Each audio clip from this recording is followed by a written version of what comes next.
the concept was so simple, which is why it made a good first game, was like take Vampire Survivors and turn it into like make it have chess. And then there was like messing around with the turn timer versus like some different, but like the general idea of what I was designing was very like low scope. It was kind of just like coming up with interesting ideas and then putting them into the game. Where with Hexagod, I feel like I'm doing a lot more design work to find out what makes the game really fun. Hey, welcome back to another Scope Creepers podcast. My name is Aarimous, and today I'm talking to my dear friend Thomas Stewart. He came to me with a few ideas of wanting to chat about Hexagod's release and how it's been going, as well as talking about the Sock Pop Collective and seeing, and maybe talking about why other indie devs haven't formed a collective as such. It's a really fun conversation. I've had Thomas on this podcast many times. He's loosely a host at this point since he's been around for I think this is his 6th episode. I hope you enjoyed the podcast. Oh, and I am also posting these episodes over on Spotify, so there'll be a link down below, probably pinned in the comments or in the description, and maybe a card above if you want to go listen to it over on Spotify. And if you're already listening to it on Spotify, make sure to leave 5-star reviews, because apparently that helps. I don't know. Life's a game of algorithms and trying to make numbers from this platform go to that platform, and ultimately maybe go buy our games as well if you're interested. This wasn't supposed to be an ad read. It mostly just, you can listen to it on Spotify. So without further ado, let's get into the podcast. Anyway, awkward transition. Yeah. Speaking of awkward transition, all right, here we go. I mean, when we were chatting offline, I brought up 2 things that I thought we could talk about, and the first one was the launch of Hexagod. Yeah. And I know that you've been, making some videos and like going into some of the technical and emotional things that you've been through that whole process of launching the game into early access. And but yeah, I mean, how are you doing now? How long has it been? How long has it been since launch now? Hexagod went into early access March 24th. So what's that, like just under 2 months? Nice. You want to know how's it going with Hexagod or? Well, yeah. Well, I mean, how do you feel about it right now? I feel good. In the last month, so I haven't really put an update out in about a month. Immediately afterwards, there was a lot of hot fixing and bug fixing, quality of life things, balancing XYZ to like just kind of make the game stable. Mm-hmm. Then I kind of took a step back and thought through feedback that I've been getting. And one of the things I like to do with my games, especially, and that's kind of what I'm learning, is like squeeze as much learning as possible out of the game. And so in the last month, I've basically been trying to take the lessons learned in stride and then completely rework the game to lean into what is actually fun about Hexagod and what could make it a more marketable package. Because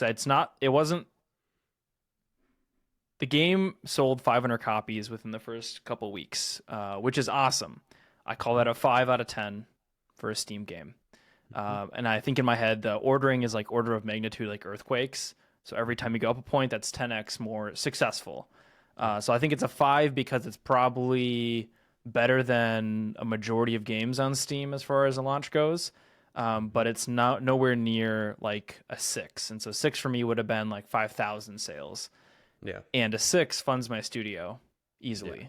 5 does not. Like a 5 is, I could stack like 3 or 4 or 5 games in a row that just kind of have that median success. And that could be a good little like income every year for me. Yeah. But I kind of need to get myself up to a 6. And I think the big difference between a 5 and a 6 for me is marketability. Because people played the game and they genuinely enjoyed the game, which is a good sign. But it's then like, how do I package it up so that it sells itself a little bit better? And that's kind of been the last month is figuring that out. Yeah, that's awesome. I pulled up the Steam page here and I'm looking at you have almost 60 reviews. You rated as very positive. I saw you had 2 negative reviews, which is like a very low number. And one of the negative reviews says like, I'm going to be paying attention to updates, so they're still like very much involved and like interested in the game. So I feel like that's a huge testament to, how people are interacting with it. Yeah, I think part of that I definitely discount some of those reviews because of my online presence. My brand is me, and so people who watch me regularly enjoy. I think they enjoy me. They might be hate watching, but I think generally speaking, I'm trying to be like, just a nice YouTuber to watch and hang out with and like see their go on their journey. And so I think some of those reviews are definitely people who are just like my content and want to see me be successful. But then some of that is, say that's half of it, which maybe is an overestimation.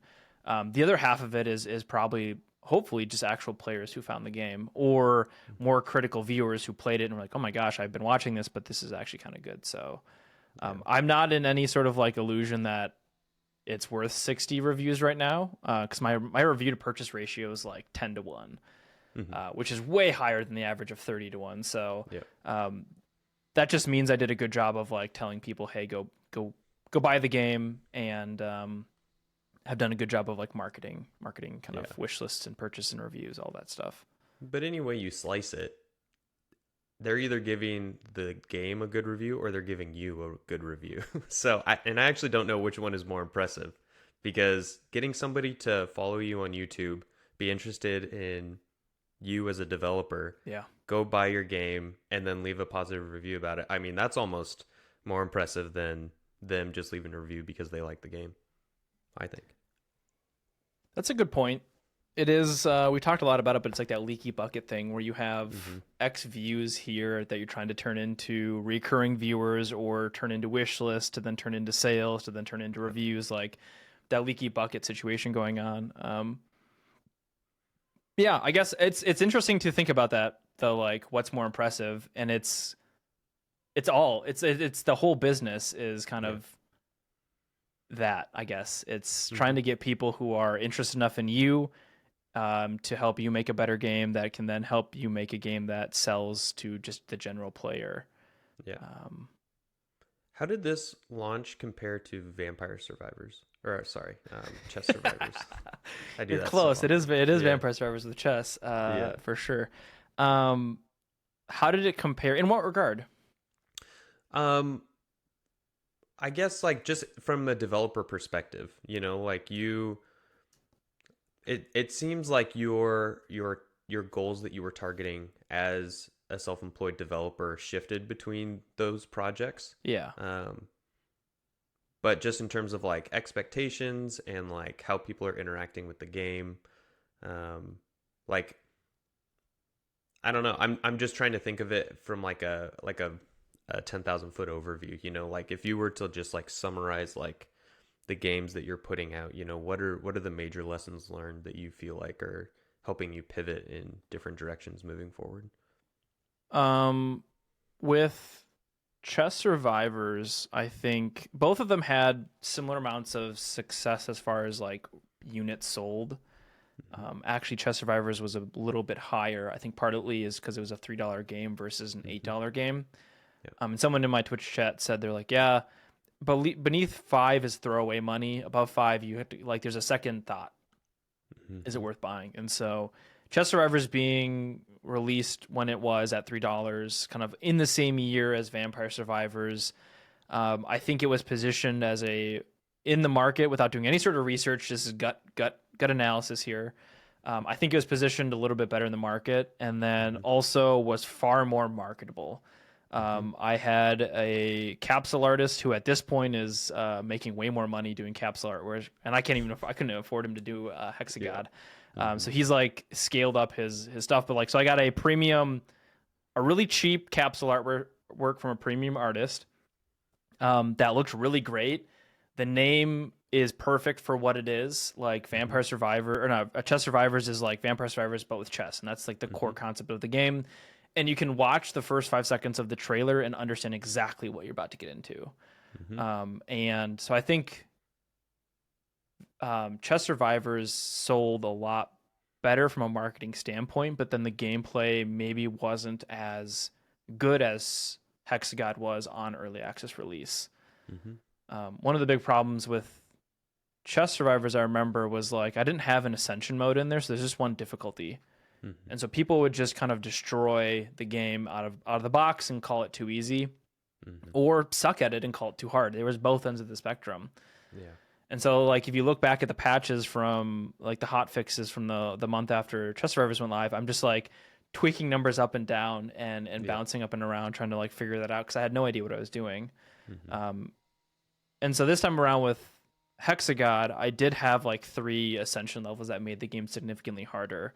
And then that gave people something to push against. So from, like, a content perspective, I think Hexagod's content and, like, stability was far higher than Chess Survivors, but then Chess Survivors won out in the, like, the packaging. If I'm viewing myself as, like, making candy, the wrapper of Chess Survivors was better, but the candy of Hexagod, like the inside, the treat you get, is better in Hexagod. Interesting. And do you think that was happenstance, or do you think that was, like, an intentional decision making that the packaging or the appeal was better with Chess Survivors? I think I got lucky with Chess Survivors. I completely just ignored it for whatever reason with Hexagod.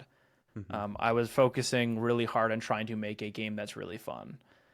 And that, like, time and time again, that kept happening where I've been, like, messing around with mechanics and removing mechanics the whole time I've been making Hexagod. Yeah. Because part of the big thing with Hexagod is I'm learning a lot more about design work in games. Yep.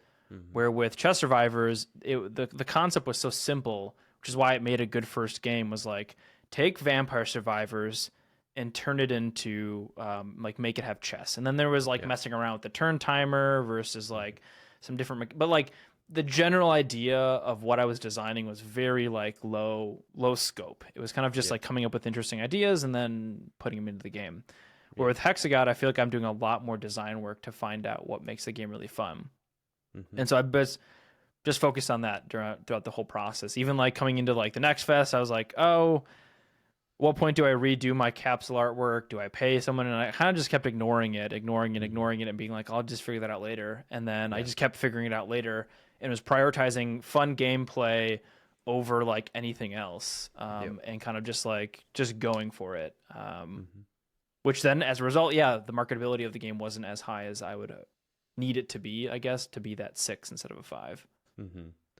Yeah, I find myself in a similar scenario where I have a couple of games that I've released that really have been simple and haven't really stretched my design muscles very much. And now I'm in the phase of my indie career where I'm like, okay, I really need to lock down, like, what can I contribute to a project that makes it compelling and fun and enjoyable, you know?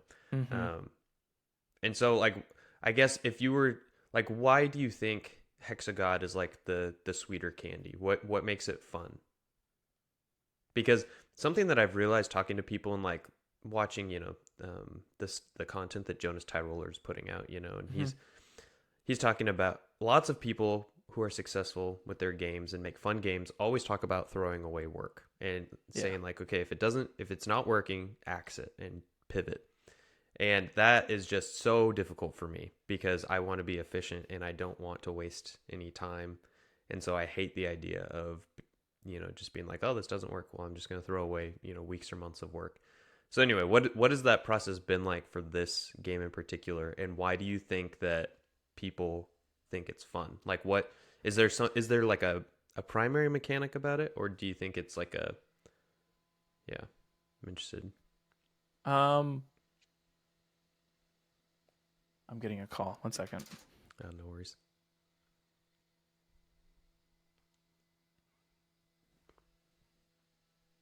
No, I got a notification to do this podcast. Oh, nice.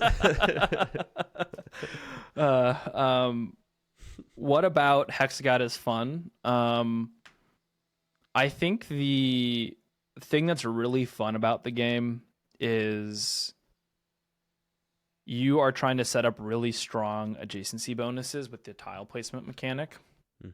And so typically in a 4X game, you explore, expand, exploit, exterminate, and there's no exterminate in the game. And expand is so much more in your control with this game. And I think that's one of the big things I really leaned into is like, there's a really exciting moment where, just like a Tetris moment where, oh, the long skinny piece finally showed up. That is exactly the piece I need. And so there's that moment in the tile placement because you're placing these groups of 3 to 4 tiles in different shapes.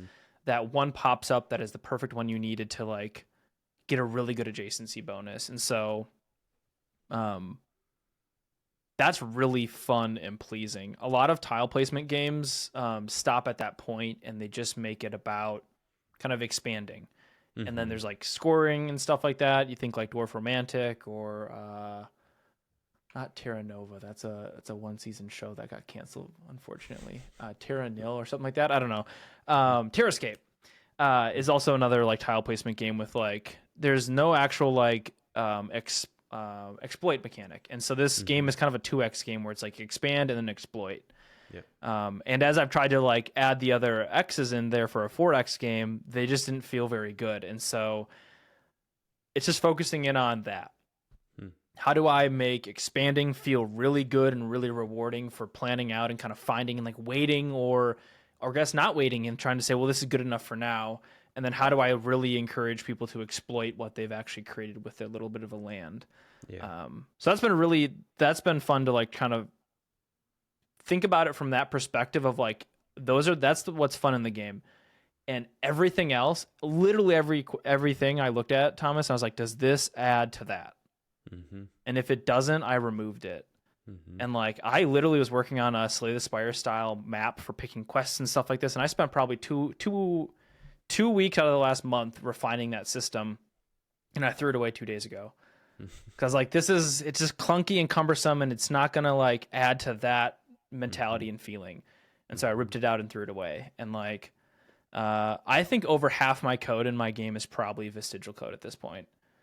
Or commented out. It is like I'm looking through stuff. I'm like, this is insane. This is like ridiculous at this point. Like that's crazy. How much simpler this game is, and like some of it's coming back to the roots of what it originally was, but from a very different perspective of like what's going to make this game fun.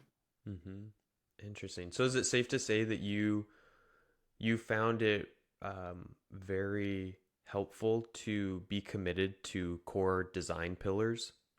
Because you said like you were trying to implement things and realizing if you should keep it or what you should work on does it contribute towards this sort of pillar that I'm going for? Is that how you would think about it, or a little different? I guess core pillars is a decent way of thinking about it. Like the core pillar would be placing tiles that you can then exploit as a pillar, I suppose. I'm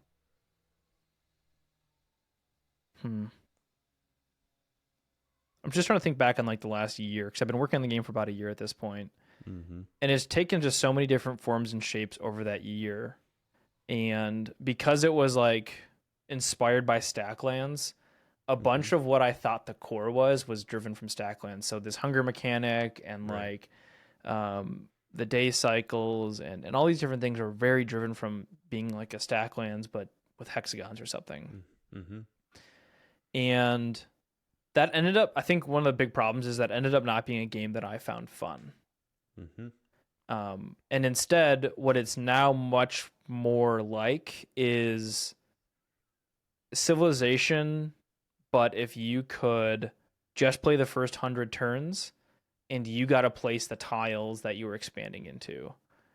And that is much more in the wheelhouse of a game that I find really fun, because I really, really enjoyed the first 100 turns of a Civilization 6 game.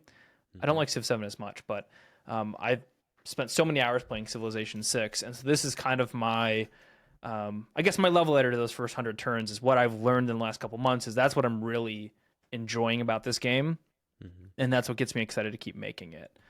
And so the scope of the game has like expanded and contracted and expanded, contracted and changed and all this stuff over the past year.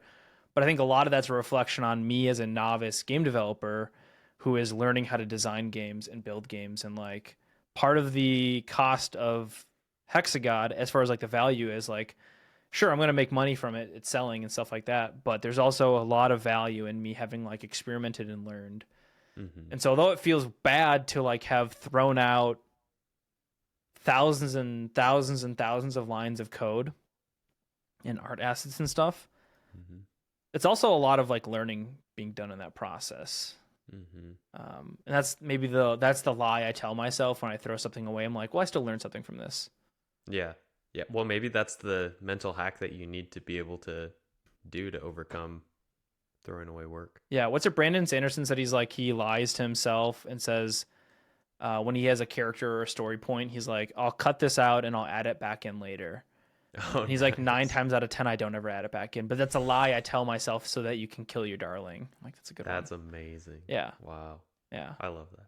Yeah. So maybe like a design pillar is a poor metaphor because it's something that's discovered. It's not something that you can construct at the beginning of the development process or the design process and use it to support your development because it's something that is more organic. At least for me, I think there's definitely a future version of myself, and I hope there is, that has a really strong idea and then marches toward that idea. But I think this game was so much more like I dove into it and then kind of just let it be what it wanted to be. And my job was to figure out what it wanted to be and like help it become the best game for it, given my perspective and like my abilities and my development style. Yeah. I'm like discovering what Hexagod should be, which I don't think is a good way about going about it. And certainly that's probably like a time intensive version of it. Yeah. Well, let me hold on a second. I have a book.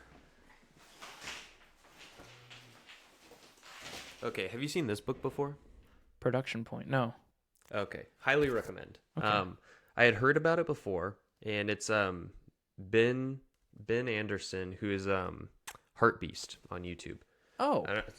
He's making the Wazard. Yeah. It's like the WASD. Yeah, I've seen those devlogs. Yeah. So he wrote this book, and it's super good. I'm only like halfway through it, but it's called Production Point because he's talking about it's such a niche book, but he's saying how in his experience, and he's seen other indie developers go through this, where there's like I forgot the terms that he used, but there's like a playful, like trying to figure out what the game is supposed to be, and then there's a pivot, and that's the production point, and that's when you get away from figuring out what the game is, and you are now producing it. And it's like prototyping and production, I think, are the two phases. And he says a lot of people, they just start with the first thing and then they go right into production and they start pumping out content and they're like filling out the game. And he like equates it to like left side and right side of the brain, basically, where you are like very creative and playful in the first part, and then you're very much like having to be like the businessman in the second part, and polish it and everything. And it's been super helpful for me and very convicting because he's basically saying like once you enter the production phase, there's no playfulness, but in the beginning you really need to foster this idea of like levity and like trying to figure out what a game is. Anyway, it's a really good book. I would recommend it. I don't think I've ever left the prototyping phase then. Yeah. I think I've actually just been prototyping this whole time, and I could have definitely made like Hexagod be what it was when it came out in early access, but I just don't think that would have been good. Because one of my friends brought up, he's like, couldn't you just make a Hexagod 2 or create a new name? And I'm like, I don't know. I kind of want to make what Hexagod is as good as possible because people have already bought it. They already played it. They've wishlisted. Like I already have like almost 5,000 wish lists. Like to start back at square one would be hard. And there's, I don't know, value and fun to be had. So at some point I have to switch into production mode, I suppose. I don't know how to do that. I feel like I have the opposite problem. I feel like my last game that I shipped like wasn't even a game. It was like a tool. Sure. And it's like fun to play with, but I never really I feel like I just was like, I was much more focused on like, here's a deadline and here's like what I need to do to like get it shipped, and I think that there's value to that. But I do think that my danger is that I need to spend more time like cultivating where the fun is before I start going into production mode. Is there anything you're doing differently this time around to try to cultivate that? Well, yeah. And that kind of brings us to like the the next major topic that I wanted to dive into, which we can wait if you want to talk more Hexagod stuff. But basically, I have this big internal battle between whether I want to focus on very small scoped games or like a bigger game. Yeah. And I'm constantly going back and forth. Yeah. And so anyway, I've been doing a lot of research on the Sock Pop Collective. Mm-hmm. And so that's what I told you. I'm like, I'd be really interested to get your take on Sock Pop's approach to game development. And for people who don't know, they're 4 developers who joined together, their friends, and they made this collective of game, it's kind of a game studio, but they operate independently. So all 4 of them create their own independent games, but then they release them as part of their Patreon subscription. So if you pay $3 a month, then you get 1 game a month. And initially they were doing it every 2 weeks. So you pay $3 a month and you get 2 games a month. And they would just alternate who would ship. And so when they switched to, 1 game a month, they would basically have 4 months to develop their game. And then they would just like rotate through who was releasing their game. And it's like super interesting because, like Hexagod was heavily inspired by Stacklands, and that's like their breakout game. Yeah. That's I was pulling up their analytics. They released over 100 games on Steam now. That's crazy. And like most of them have the median revenue is about $2,000. Yeah. For their games, and they sell them for like a couple bucks. They're very small. But Stacklands has made an estimated 3.4 million. Jeez. Yeah. That's crazy. So it's very, very interesting because they really went hard on just making bite-sized games, like really fast development cycles. Yeah. Trying to find like one core concept and then just not make it too big or too full or too fancy, just try and keep stuff going out the door. So anyway, that's kind of who Sock Pop is. Yeah, they have 4,250 Patreon members, which is about $6,000 a month. Yeah. Yeah. That's crazy. That'd be enough to probably support 4 people. Yeah. Alone with no Steam sales. Yeah. Yeah, exactly. Huh. That's what I was thinking. I was watching their GDC talk yesterday from like 5 years ago, and they were going into their whole process of... How long have they been doing this? 5 or 6 years. Okay. 5 years, I think. Yeah, 5 or 6. Yeah. I think they started in 2019. And they were saying in their GDC talk, they're like, we did this for the past year, like we shipped like 26 games or something in the past year, and here's how much money we've made, here's what our Patreon is doing, all this stuff. And it was cool. And they said at the end of their talk, we would love it if other indie devs like started doing like a collective or subscription model, because they saw it as a way for independent developers who have trouble getting their games noticed to combine their marketability, because it's like a more compelling package when you put, your games together with other people. So I forgot where I was going with that, but it's just like it's a very compelling idea for me to think like, okay, I feel like one of my strong suits is prototyping and making like small games really fast. And so would that be something that would be feasible for me, or should I focus on, like a 12-month development cycle for a game?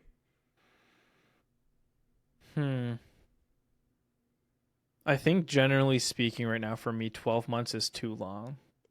Yeah, that's what I think too. But I feel like that's usually that'll be what, like, I'll plan for 6 and it'll be 12. Probably. Yeah, which I think is fine. Yeah. I think that's like, to plan for 12 would probably turn it into 24. Yeah. Like I could easily see myself working on Hexagod for the next year because I simply want to. But that doesn't mean I'm not going to try to make other games in that time as well.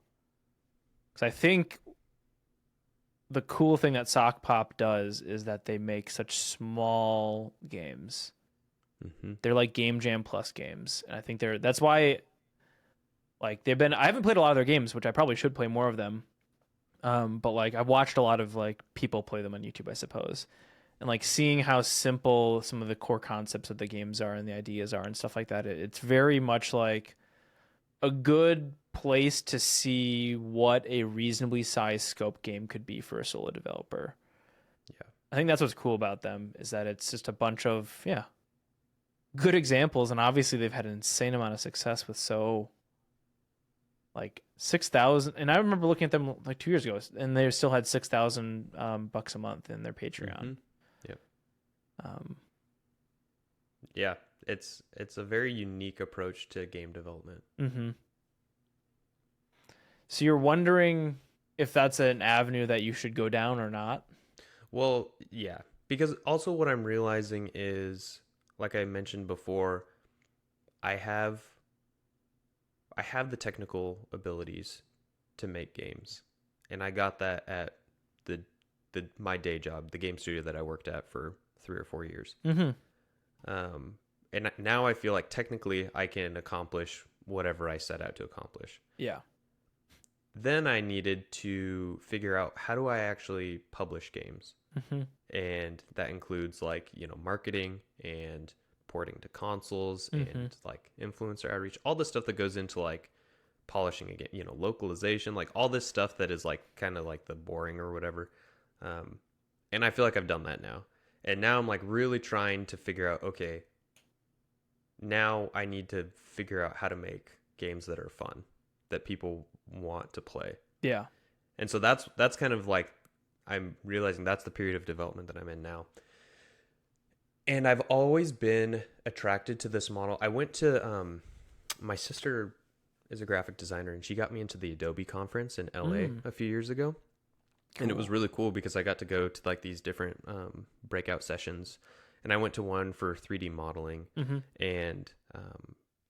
and basically the guy was giving a presentation on how important dailies are for him. And so like in the art world, a daily is like you get a prompt and then you have to like create something in whatever medium you use, So he was a 3D modeler. So he would, if the prompt was like pumpkin, he would have to like break out his, Maya or Blender or whatever, and then like make a pumpkin. And he would just spend like 30 minutes on it a day or something, just something to like keep him sharp and like develop his craft of 3D modeling. And people do it with like drawing or painting or whatever. Yeah. And I've always been interested in that idea for game development, but I'm like, games are just, they take too long. Like you can't make a game in a day unless you like spend all day on it or whatever. But I've been thinking about this idea of like design dailies, or at least like a very short design cycle, like making bite-sized games that encapsulate something that's very fun. And that's what I feel like Stacklands got really good at, is they were like pumping out a lot of games, and they were able to like try out different ideas and figure out what, like some of them were not great games or like weren't very fun, but they were able to like go through the reps without spending, years on games like that. So what would a reasonably, so you're saying a game a day is too quick. What's a reasonable time frame, you think? To like, say it is publishing to Patreon. It's not publishing to Steam. It's not, like what's a reasonable time frame for you?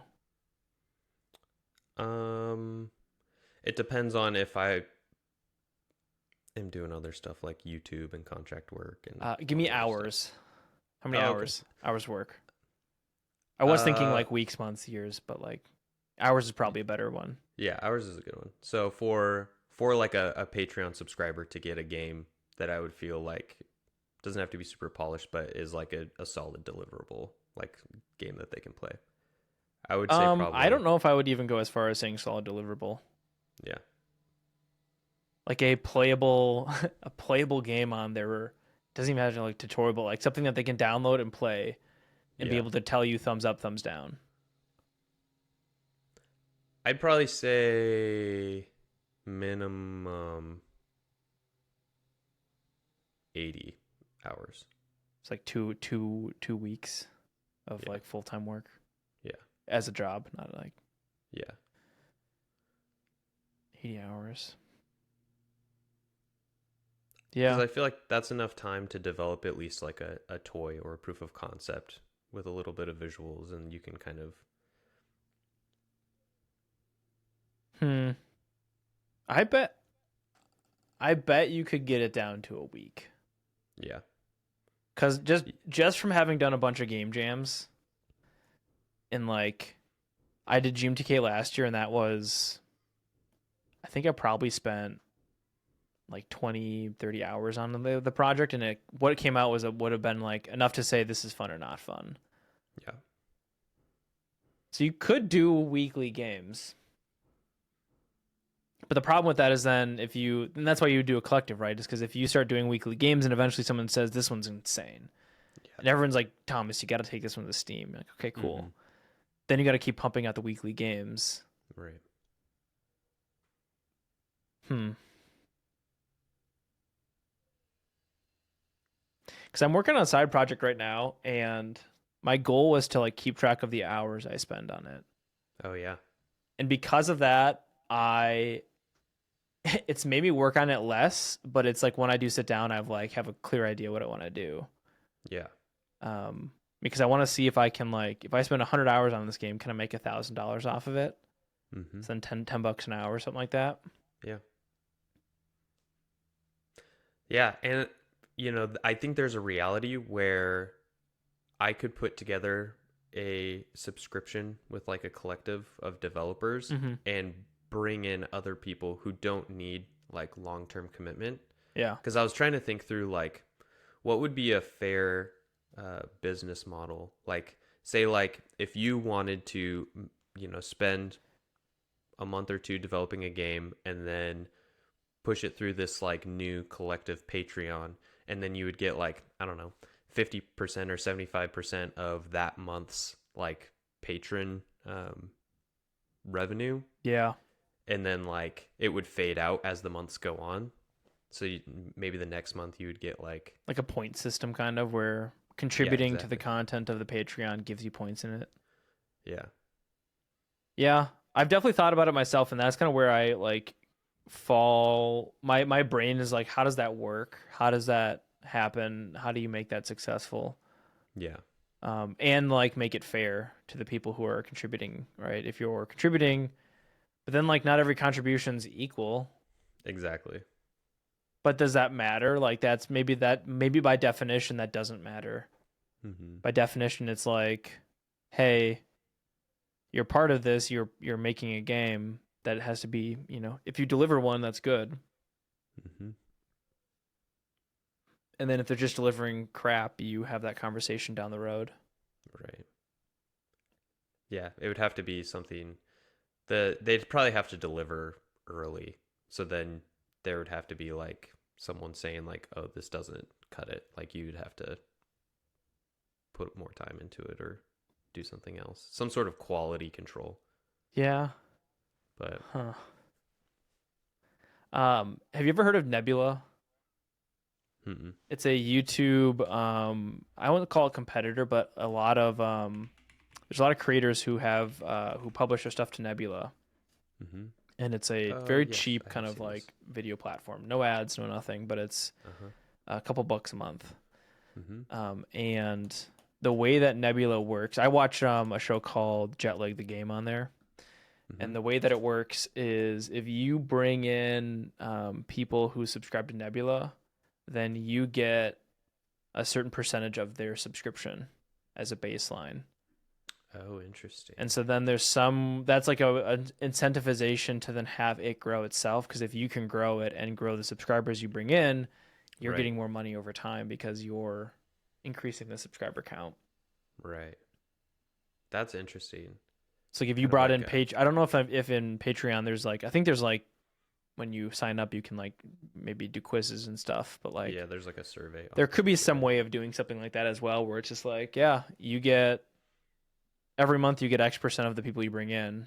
Mm-hmm.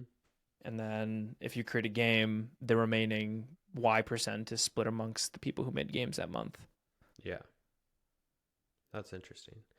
I think it's because I was trying to put myself in the shoes of like, well, for myself, if I were to do like a subscription model with small games, what would like a cadence look like that I could keep up? If I were to bring on other people or like, like separate people, whoever is available in the coming months or whatever, what would that look, and what would incentivize them to want to put their game out on this Patreon page. And one of the things that I realized is that, like, it, even if it was small, it would be like guaranteed revenue for like a game jam game, basically. You were saying like you have a side project and you're like, can I make $1,000 with this? And it's like, it could be like pretty guaranteed, where you could have like, because in general, like you use like the Richter scale 10x, for rating Steam game revenue. It's like it's a winner take all market. Yeah. And so it's hard for very small games to stand out. So I don't know. I'm not sold on it, but it's just like a very interesting idea to me. And I see the success of Sock Pop, and I don't know anybody else that's doing it. Yeah. And I don't know why. I haven't come across anybody else. Yeah. Huh.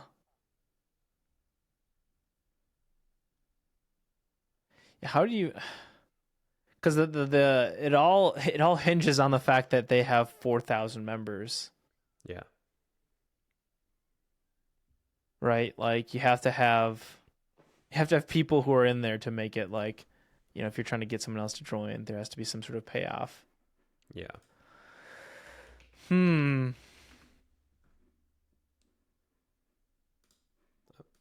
pulling up the. It's an GDC interesting talk. idea. So yeah, after 1 year, Sock Pop had shipped 26 games after their first year, and they made. They were up to over $3,000 a month on Patreon. Is that right? Yeah. Yeah, that's what the graph shows. After the first year of this, Mm-hmm. they shipped 26. That's one every 2 weeks. Yeah. That's a clip. Yeah. And then I think my guess is that they stopped pushing their Patreon after Stacklands blew up. Yeah, once you start having it's fine if you're trying to do every 2 weeks I'm going to make a game. Mm-hmm. You can make a pipeline that does that. Like a 4-week pipeline where the first couple of weeks you're coming up with an idea, refining it, GDD, art design, and then like 2 weeks of production, but then you're kind of like simultaneously working on the next design document, and so it's like this like little bit of a lead time. Mm-hmm. You could probably get that done, but then the second you have to take that and start porting it to Steam, you just trash that pipeline. Yeah. Because you'd probably have to at least work 50% of the time on the Steam launch, if not more. This is one of the questions that they got during their GDC talk, and they said, how long do you take putting your game on Steam and like setting up like the Steam page and the images and everything? And they said 1 business day. So they weren't trying to do anything fancy with the Steam page. They literally were just like putting in the required screenshots and stuff, uploading the build. But is the build the exact copy of the build from Itch? From Patreon? I don't know. Because I don't think Stacklands did that, but that might be a one-off example. I think now they give out, I don't know actually. They might give out Steam keys on their Patreon now. I don't mean like, I mean like, did they, so they're pushing games to Patreon every month or every couple of weeks, right? And eventually people say, this one's really fun. They get some sort of positive signal, and then they take that game to Steam. Or do they take every game that goes to... I think they took every game to Steam. Oh. Yeah. I don't know if they started doing that, but they do that now. Damn. Yeah. And they said they spend 1 business day doing it.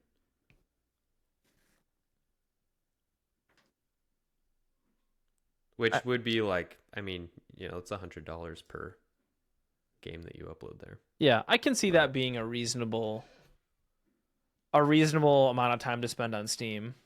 Yeah. Just not overdoing it, right? Like keeping it tight. keeping it simple. Mm-hmm. Huh. I was under the impression, maybe I just misread it all, but I was under the impression that like they would find an idea that worked and then they'd keep cooking on it and then bring that cooked example to Steam. Yeah, I just sent you the video game insights. Cool. So you can see some of the revenue. It's super interesting to think about. I think they've done a couple larger ones, like Stacklands, got a lot of attention, so they made it into a fully fleshed game. They have DLC for it. Same with Similand, and I think Grun was actually like a 12-month development cycle. So they're like doing a few different things, and they're like, if they catch attention, they're like capitalizing on it with some of these games. Those are the ones that they then go and get further into. Yeah. I don't know. It's very interesting to me because they're pumping out a lot of games and nobody else is doing this. And I'm trying to figure out why. Like, as a developer, does that appeal to you at all? Oh, yes, it appeals to me.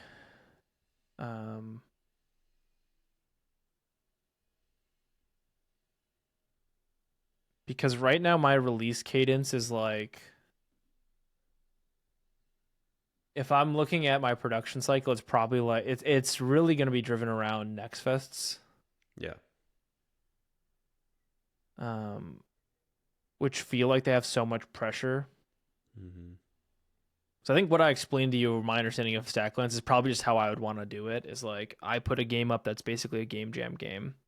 Mm-hmm. I spend less than 50 hours making it. I put it out there for, the Patreon people to play and enjoy. And if they really enjoy it, I then like basically put that into a category that says like could go to Steam. Mm-hmm. And then eventually I decide which one of these goes to Steam. And then, spend another month polishing that up and getting it pushed over to Steam. Yeah. But like Hexagod, right? If we go back to that, like I've probably done 10 iterations of what Hexagod's core identity could be. Mm-hmm. That could have been 10 separate games somehow. Right. And then even with the same engine of Hexagod, with just 10 different looks, and then eventually this look is the best look. Let's take that one to Steam. And those could be 10 different like tile placement ideas that then be bundled up in these little games that don't worry about replayability and stuff like that are literally just like a demo, and then you figure out which one of those demos works the best. Yeah. And then spend that time going to Steam. Yeah, that's kind of what I did I developed 3 different demos and then made YouTube videos about them and then had people play them and vote. Yeah. And that was like helpful for me, is like trying to get player feedback for like proof of concept. Mm-hmm. Yeah, I don't know.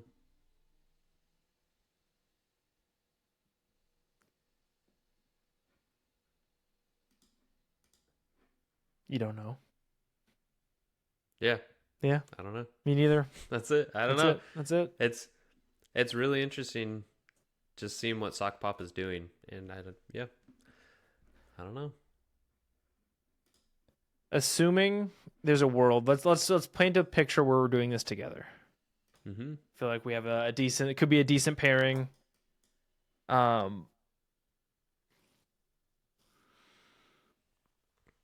We both have YouTube channels that have enough like to get some sort of initial push going.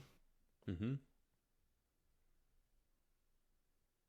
Like even like just mentioning in my YouTube channels like, oh, I do game dev coaching, that usually results in like a handful of people being like, oh, cool, I want to do that.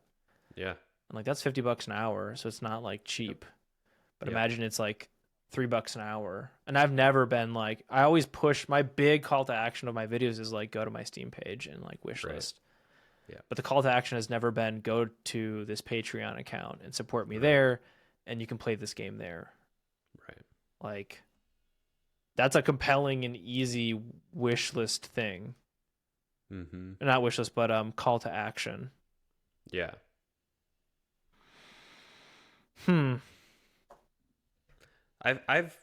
I used to mention my Patreon in my YouTube videos. I haven't in a while, mostly because there's no transaction. Like I don't promise anything and for benefits. Yeah. You get like a Yep. you get to read the posts on Patreon. You get a special members only Discord channel, but that's it. Like I don't promise. There's no deliverable or like anything, but I think I think people would be interested if they were like, oh, I can go and like pay, $3, $4, $5, and then I would be able to download a game immediately, and then have those keep coming. Yeah. So I'm not opposed to doing it. Like I said, I have a game that's probably it is like one session away from a playable game. nice. That I'm planning on putting in the June Next Fest, but like, oh, nice. It's not ready to be in the June Next Fest. It's a part of it, but it's not.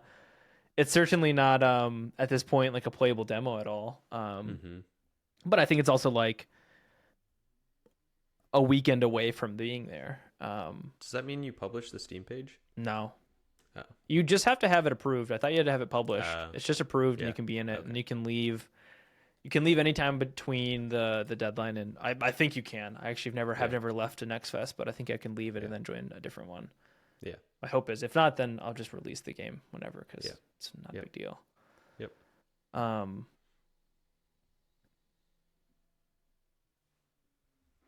I mean, I'm interested in it. I'm interested in it a lot because I think that it's something I want to do.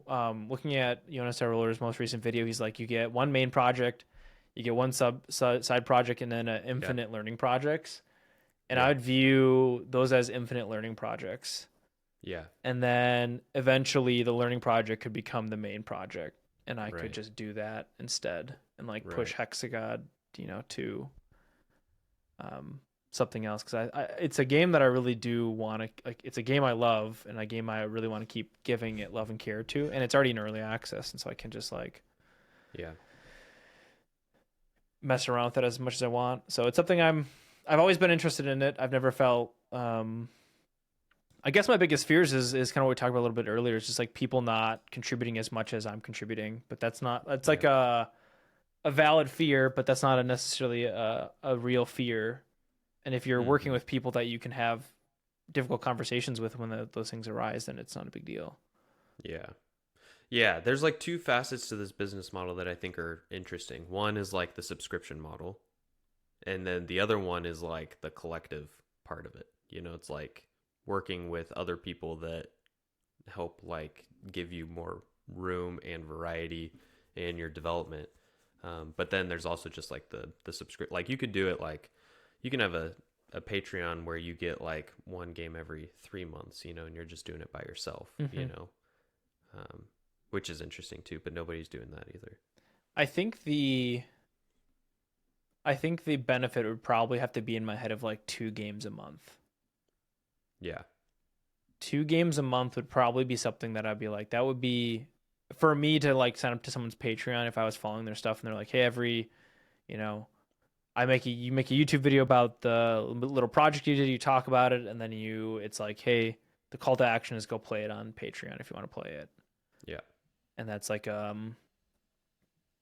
you could then be like, oh yeah, and all these other games are out there as well, right? That's where it's not just $3 for the new stuff, but then there's also the stuff that's already there, which could be cool. Yeah.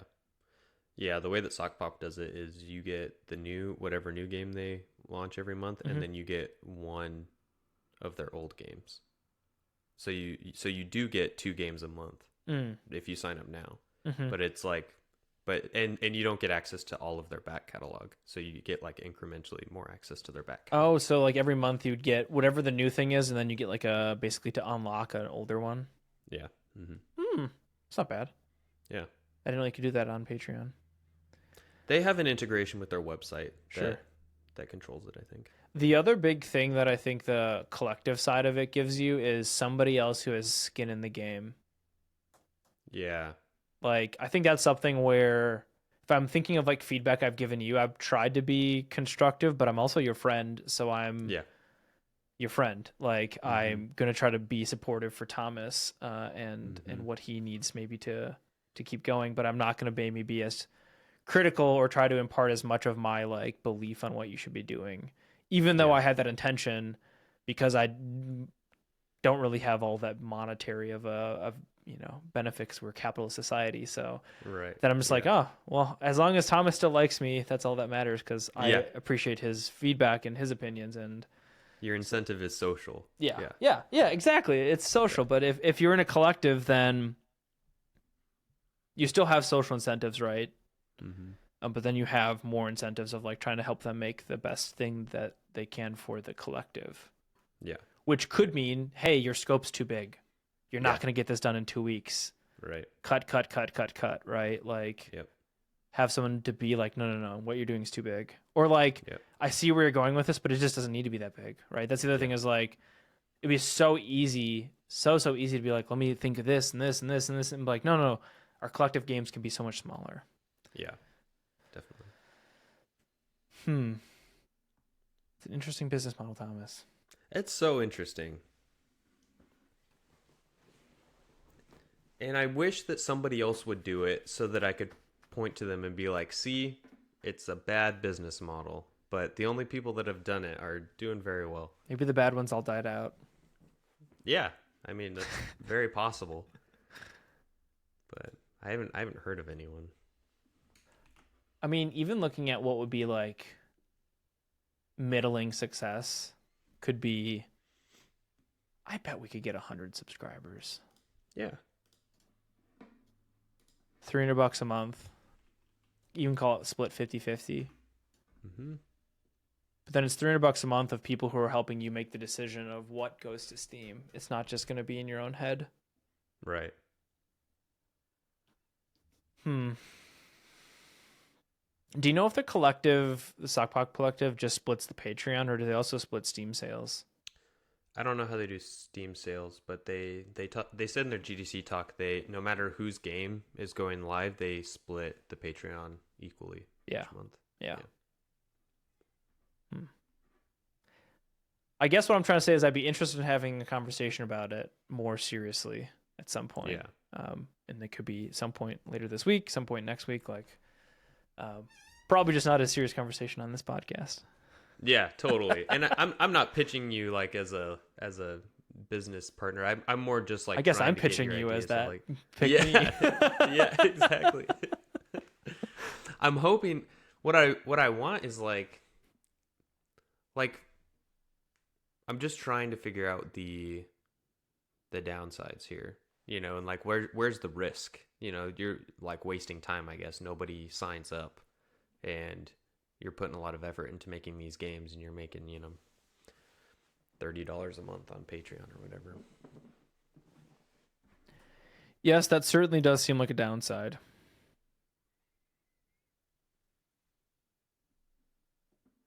Because $30 a month ain't a lot. Yeah. But what would that be? $30 between two people? Well, that'd be 60. So if it's a $3 sub, what do they do? They do $5 and $3. Yeah, and there's also a 10. I think the $10 gets you the source code. Oh. Yeah. I feel like it needs to have 100 members. Yeah. To feel like it's truly valuable. Yeah. Because it's like the value might not be in the money right away. Yeah. But there is value in people who have paid money into something and who are going to be actively looking toward the benefit of playing the new game. Mm-hmm. Like there's a different perspective. I think that gives you as a potential, like a playtester. Right. Yeah. Like you said, they have skin in the game. They would care a lot more. Mm-hmm. Yeah. And maybe there's more interaction, unlike YouTube comments. Right. YouTube comments are just shouts in the wind. Especially because I hide the comments on my YouTube studio. It's nice. Huge improvement to my life. Yeah. I just don't need to see people's comments unless I actively want to see them. Yeah. So sometimes I want to just see the raw numbers, how they're doing, but I don't want to see the comments.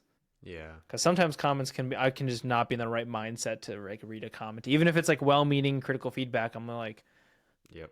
I'll like crash out because of it. Yeah. It's not good. It's not healthy. Yeah. Yeah. That's a good idea. How do you hide it?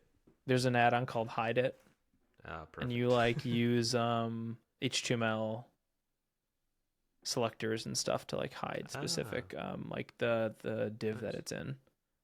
That's smart. Yeah, I did that on Twitch too, where I hide my like active view counts. I'm just streaming. I don't need to. I don't care how many people are watching. It's not that. It's not important. That's cool. Yeah. Yeah. So anyway, that's what I am trying to figure out is this idea of making small indie games or going, the alternative would be go for a larger game and try and pitch it to a publisher and get publisher funding. Yeah. You could do both. Yeah, I feel like I don't have enough time for that. Yeah. But like you could do the small games to a Patreon. And almost every small game can be turned into a big game. Yeah, that's true. Right? And like I think when I talked to a publisher for Hexagod, one of the biggest benefits was like they could play the game. Yeah. It wasn't a pitch deck, it wasn't a video. It was like they played it before I had talked to them, and that I think gave me a lot of like, I don't know. It was a better conversation because I wasn't trying to pitch. Yeah. Interesting. Yeah, it doesn't have to be either or. It can be a now and later. What does your heart tell you? I guess maybe your brain. Heart's probably the wrong thing to make game decisions on, or maybe it's the right thing.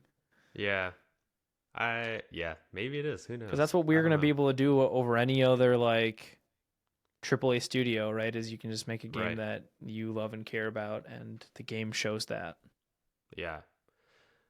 Yeah, I feel like I said, I'm in the phase of like I've got the technical skills, I've got the production skills, and now I need the design skills, and I'm feeling like I can do that by reading or analyzing other games, or I can like put in the reps of trying to like figure out what makes just the bare essence, like the core of a game, compelling, And I think that's very interesting to me. And then also being able to share that, and that's like, if you're making a game every month, that's like great YouTube content too, and all that jazz. It is certainly more interesting. I really don't. I'm like milking Hexagod content right now because it's interesting to talk about like lessons learned and stuff like that, and it's something that's present on my head. But like, I don't like to make a devlog about what I'm developing. I feel like that's not very good content. Yeah. At least for what my channel is being successful at right now. If I all of a sudden was like, here's the 3 things I worked on this week in Hexagod, that video is gonna do terrible on my channel. Yep. But like I can just like talk to camera and say, I learned that I should throw away all my code for my game. And people are like, yeah, you should. Mm-hmm. Cool. Yeah. You're so brave. I'm like, thank you. Yeah. I am brave. Yeah. Yeah. It just depends on your demographic. Yeah. And it's finding your voice too. I think as a game designer is not only like, I guess I'd argue, what I've been doing with Hexagod is trying to find my voice as a designer, like a game designer. Like what are like Aarimous games, and what does that mean? The answer is they're probably all roguelikes, because everything seems to circle back to roguelike for me. But it's like trying to figure out, not only like analyzing other games and reading books and stuff, but like eventually you have to kind of do it to figure out what you like to make. Yeah. As a designer, and like what's your voice like? That took us both so long with YouTube to try to find our voices. Yep. And still, like, I don't think that's ever something you're like, I did it, checked it off my list, right? There's always more work to be done with that. So totally. Yeah. Yeah. And I mean, like making a bunch of small games, you can dive into genres that you wouldn't ever consider otherwise too. It's like, what if I just want to spend 2 weeks making an idle game, you know? Or like an escape room game, like that's something that I wouldn't commit months of development to, but it'd be interesting to try and design those types of genres. To learn a little bit more, like make a puzzle game, but like it's 5 levels and they're not all that hard, but it's kind of just some interesting puzzle mechanics put together. Yeah. could be interesting. So I think that's a hard thing is like a lot of times when I'm like trying to make a game, I'm like, how do I make this more replayable? Yeah. And then I lose myself in that question. Yeah. Of like, is this content that people would play more than once? And it's like, if it's a Patreon game, it doesn't have to be played more than once. It can just be, here's the essence of the idea. Is that fun or not? Right. And it doesn't have to have all the bells and whistles. Yeah. Yeah. I don't know. I think if I move forward with the idea of trying a Patreon subscription, small game business model, I would probably spend the summer developing a few different small games and keep them in as like a margin in ready to like queue up, and then like try launching it like in September or something. I don't know. Yeah. But we'll see. I'm just floating ideas around, and I'm hoping that you will help me be the voice of reason, where you're like, nah, dude, that's a bad idea. Do you want me to say that? I want you to say, no, it's a bad idea. Believe. Yeah. I don't think it's a bad idea at all. I think it's just the reason I've never moved forward with it. I think is just from the perspective of just there's something so simple about being a solo studio. There's no question of who do I split the profits with? How does that work? Yeah, what if the other person stops working as much, or what if they have something in their life pop up that that they can't? You can't. It's just there's something so simple about being a solo studio that I love so much. It's just so clean. But at the same time, there's a lot of drawbacks to being a solo studio as well. That having somebody, like I said before, skin in the game could easily change and improve upon. For sure. So it's an okay idea, right? But it doesn't come without its risks and rewards. Yep.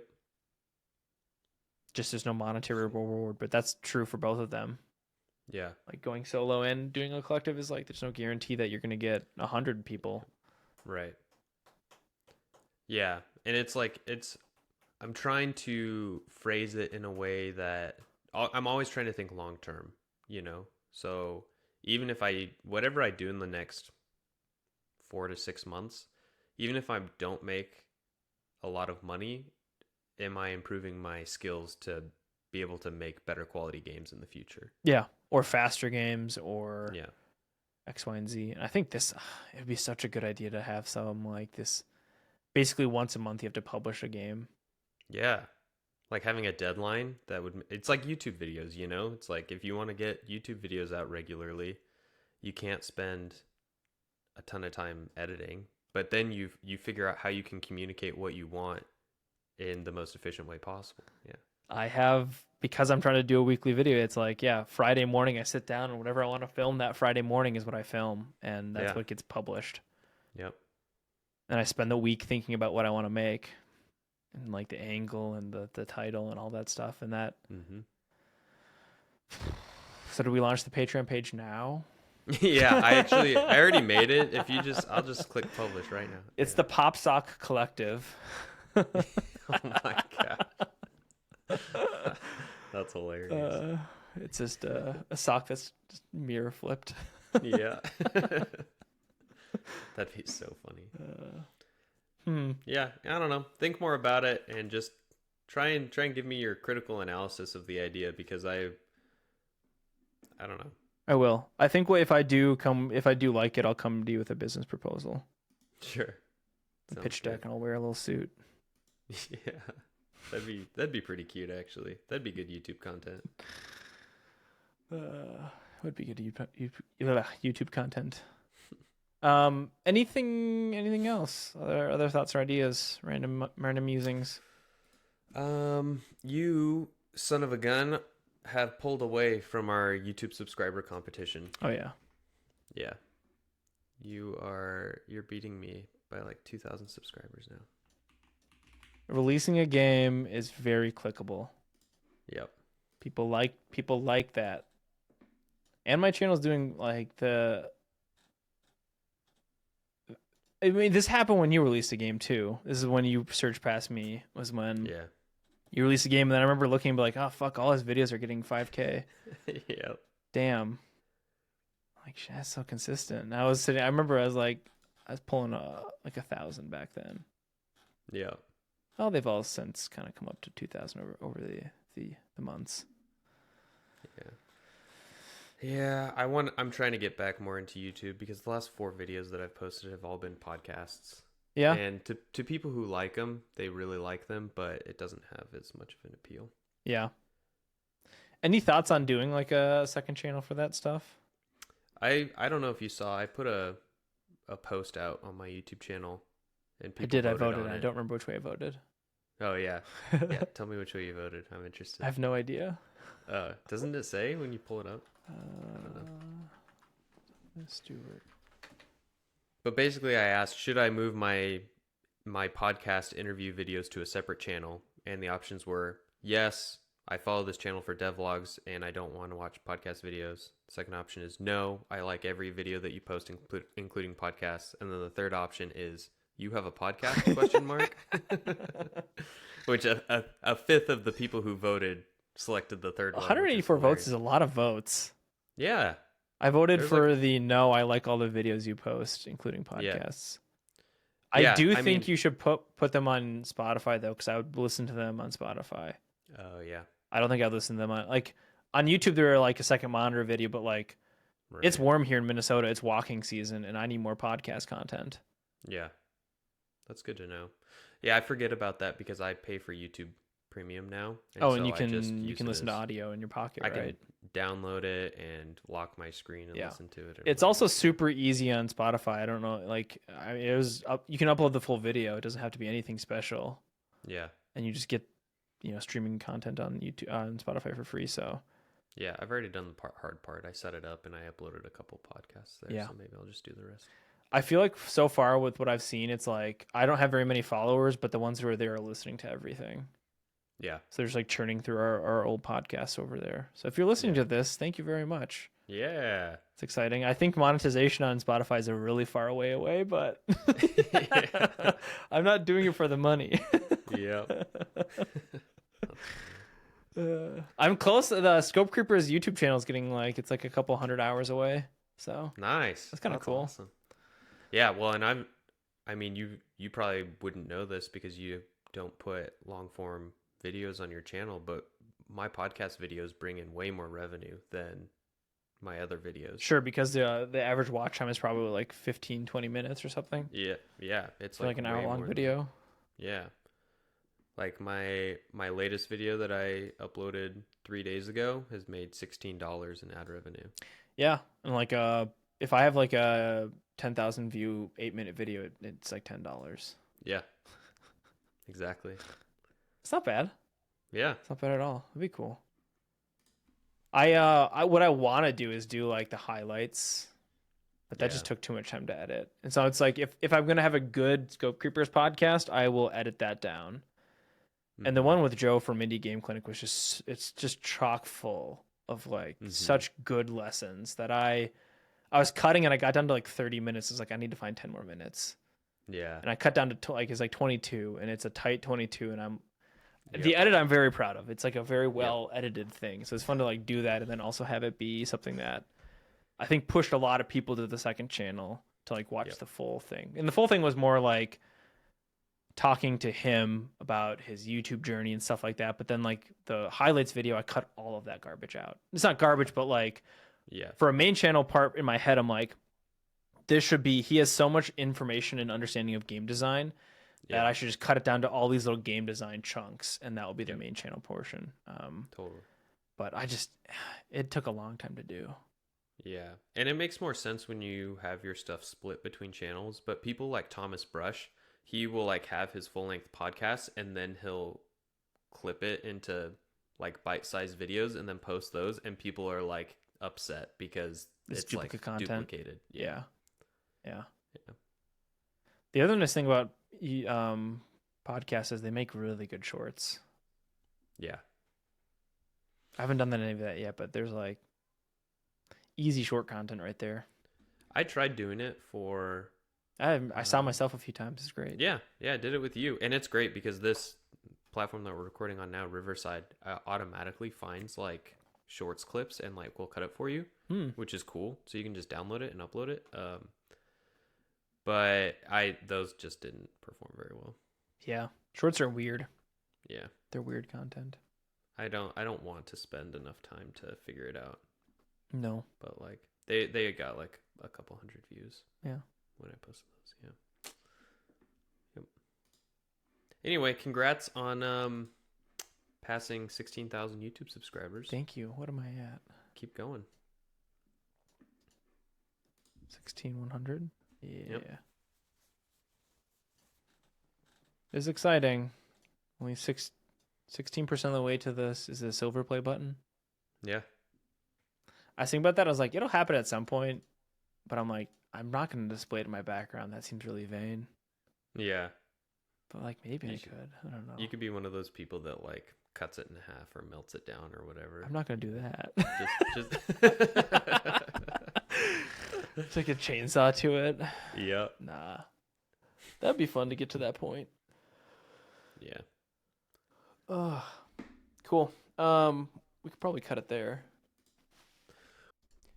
If you made it this far in the podcast, I appreciate you listening. I hope you learned a few things. Maybe we're about to soft launch our own collective. I'm not really sure if that's going to actually be a thing, but it was certainly fun to talk to my friend Thomas, catch up, and I don't know. I think this is a fun thing. I've always wanted to have a podcast, so I appreciate you taking the time to sit down or go for a long walk and listen to me in your ears. I always say this a lot, and I really do say this a lot because I really do feel this, that game development is very hard, but ultimately life is even harder, and I try to make sure that I'm trying to live the best life possible for myself. And one of the big things I'm learning and focusing on is being gentle with myself. So I'd encourage you to do the same. Life is hard. Game development might be even harder. So be gentle with yourself. I've been Aarimous. Go follow Thomas over on his YouTube channel and all that fun stuff. And I'll see you next time. Bye-bye.